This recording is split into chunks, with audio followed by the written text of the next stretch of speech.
Sir, handa na po ang pagkain ninyo. Sir, mainit po kayo.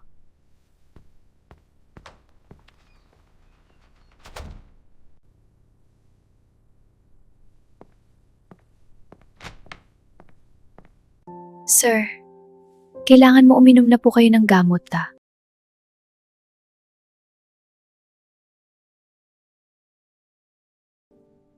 Please, Lyra, wag ka muna umalis dito. Ikaw lang muna sa tabi ko.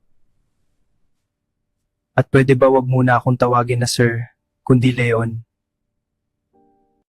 Anak Cindy, ano kamusta ang ate mo dun kina Ma'am Amanda ha? Okay lang naman po, pa. Buti naman kung ganun, malapit ka na pala mag-graduate sa koleyo anak. Ang usapan natin ha, natutulungan mo ang ate mo pag ikaw ay nakatapos na.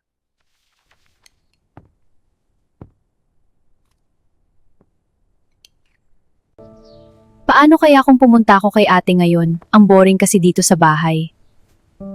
Ano ba naman ito? Wala man lang maganda sa mga damit ko. Bakit tila ang layo-layo mo kahit magkatabi lang tayo? Dahil ang mga katulad mo, madaling sumuko kapag ang buhay ay hindi na kasing kinis ng suot mong tuksedo. Hinding-hindi ako susuko, maghihintay ako, hanggang sa ang mailap mong pag-ibig ay maging akin na rin sa wakas. Welcome home, Iha. Mag-enjoy ka dito, ha? At nasaan na ba ang anak kong si Leon? Ma'am, nandito na po pala kayo. O, kanina pa, Lyra, pwede bang dalhan mo kami ng snacks ng bisita ko? Doon mo dalhin sa balcony. Opo, ma'am. Gagawin ko po agad.